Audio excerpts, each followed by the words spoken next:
Greetings, all you Starfinder fans out there. I'm David, the Digital Dungeon Master, and in this particular video, we are going to be taking a look at the Vesk race from the Starfinder core rulebook. Heavily muscled and covered with thick scales and short, sharp horns, the reptilian Vesk are exactly as predatory and warlike as they appear. Originally hailing from a star system near the Pact Worlds, they sought to conquer and subdue their stellar neighbors, as they had all the other intelligent races in their own system, until an overwhelmingly threat forced them into a grudging alliance with the Pact Worlds, for now. The lizard-like Vesk stand close to 7 feet tall and are thick with muscle and are covered in tough scaly skin. Though they've long since adopted technological weapons, they retain the thick claws and teeth of natural predators and enjoy using them to intimidate the other softer races. In addition, they also have long, powerful tails that are primarily used for balance, although some of the Vesk use martial arts to incorporate powerful tail slaps. Small horn spikes dot the skulls of both sexes and protrude from their lower jaws in bony beards that sometimes extend down their spines to their tails. Female Vesk are often larger than their male counterparts, and whereas males are various shades of green, the females often have vibrant, mottled coloration that's considered an indicator of both health and attractiveness. Vesk first arose on a single world around their sun, but quickly spread to the others, turning potential competitor races, as the Vesk saw them, into vassals in the vast empire they call the Veskarium. Today, these other worlds officially no longer even have names, only numbers correlating to their distance from the sun, such as Vesk 6. The exception to this rule is Vesk Prime, which is the Vesk ancestral home. Vesk Prime remains the seat of their government and high society. Vesk society is highly organized and militaristic. While merchants and others with peaceful professions can advance economically, political power is the exclusive domain of those who've proven themselves in armed conflict. Many Vesk attain elevation in social status through performing mercenary work, engaging in dueling, or providing security on exploration missions.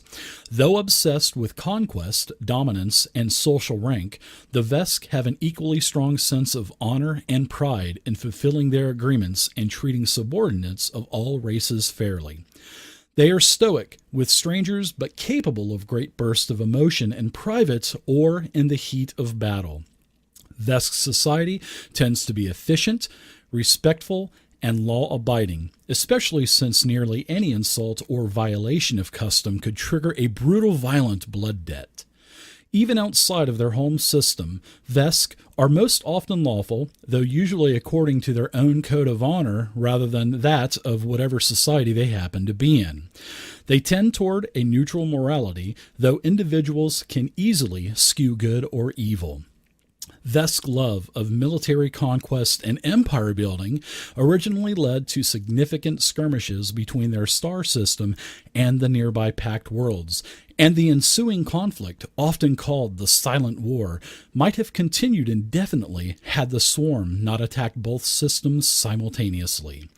Banding together for mutual defense, the Vesk and the Pact World's cultures successfully fought off the Swarm, forging a tentative peace in the process. Vesk respect honor, strength, and self-mastery.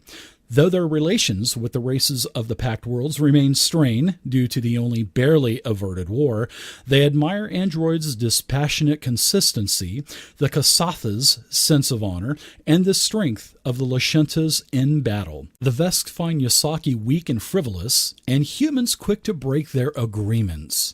Shirens perplex Vesk with their refusal to parlay their strengths, including their instinctive coordination in battle and willingness to die for their comrades. Vesk adventurers fall into two different categories. The first category are mercenaries or glory seekers looking for a chance to engage in honorable combat to build up their prestige. The second category are non-warrior Vesk who have rejected their home society for its obsession with combat and have chosen instead to seek opportunities among more open-minded races. Warrior Vesk often fit the soldier class, though a growing number of these warriors have recently become intrigued by the path of the Solarian. Non-combatant Vesk often lean towards becoming mystics, though some overcome the traditional Vesk culture's dismissal of education to become mechanics or even technomancers. So your ability score bonuses for the Vesk are going to give you a +2 to your strength ability score, a +2 to your constitution score, and a -2 to your intelligence. But yet you're going to get 6 base hit points, which is pretty much the highest of all of the races in the core rulebook. Now, what are some good classes and themes to take with your Vesk? Now, obviously, you can do anything that you want to with any combination between class, race, and theme, which is what I really like about Starfinder. But if you're looking for more optimal builds, then the clear-cut choice is the Soldier. Now, the Soldier is the warrior type of class of Pathfinder, and with your Vesk strength of +2, it's going to help you with your melee and also your bulk carrying capacity. The Constitution is going to give you a better stamina pool increase, and the -2 to the intelligence really isn't going to matter. Now, if you want some themes to go with your Vesk soldier, then if you want more strength, obviously you can go with the mercenary.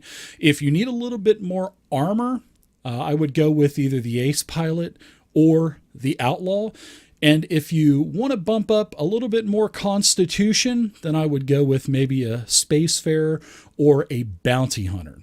So I think another good choice for your Vesk would be the Silurian Class. The Silurian Class is a charisma-based class, and the Vesk really doesn't help that way. However, you can take like a Xeno Seeker theme or maybe an Icon theme to get back one of those lost charisma. Now, the strength is going to help with the Silurian melee and bulk carrying capacity. If you're lacking a little bit of defense, you could go with like maybe a outlaw theme or an ace pilot theme. And also the constitution bonus with the Vesk is going to help with your stamina pool. So another good class to go with your Vesk would be the Mystic, because in the Vesk lore, a lot of the non-combative Vesk are now starting to transition to Mystics. Now, even though the Mystic isn't really benefiting from the racial bonuses of the Vesk, you can still go with the Wisdom theme, which is Priest, and you can get a little bit of a bonus there at +1.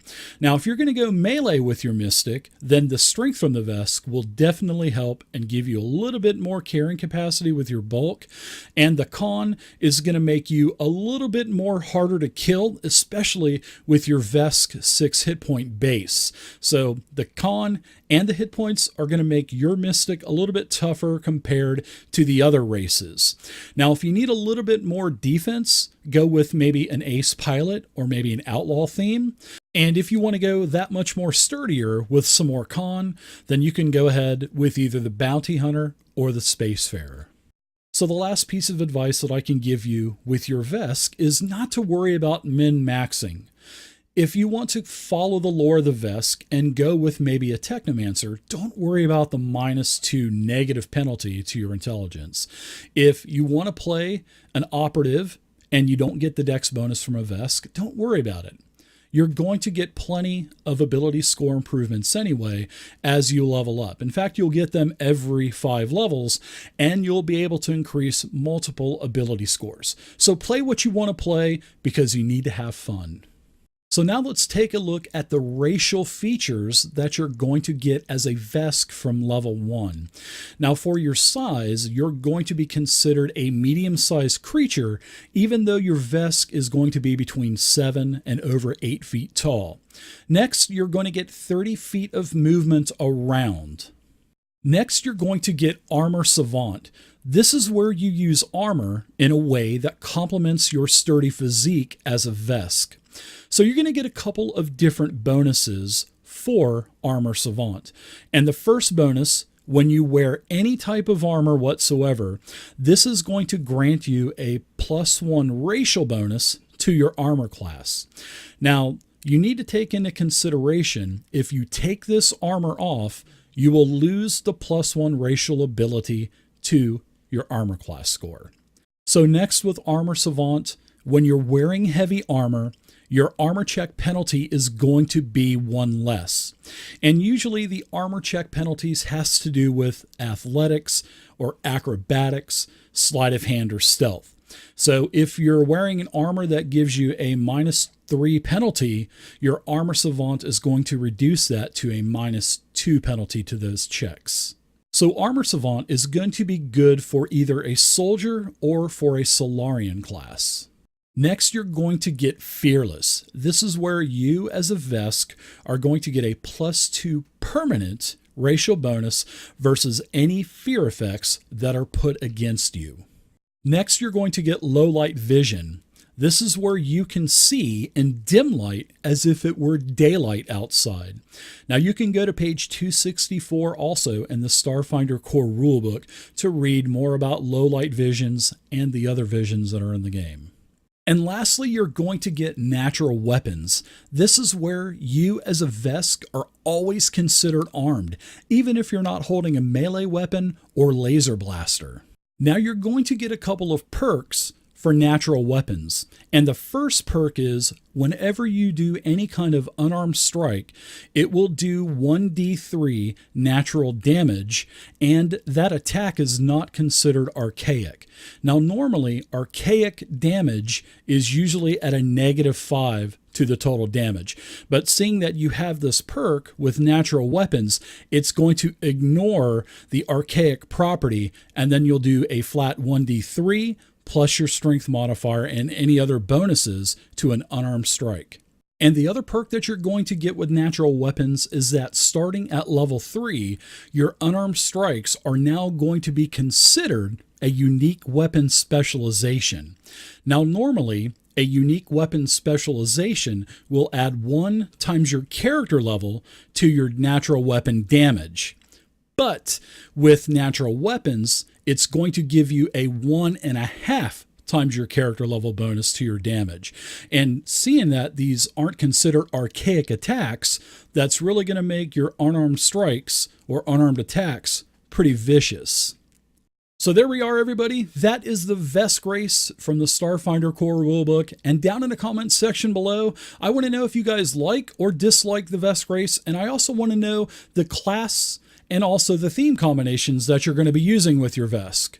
Now, if you enjoyed this video, and I really hope you did, do me a huge favor and give me a thumbs up. I would greatly appreciate it. Now, you can check out all of my other Starfinder, D&D 5e, and Fantasy Grounds videos here on my YouTube channel as well. Once again, everybody, my name is David, the Digital Dungeon Master, and until next time, happy gaming and stay safe.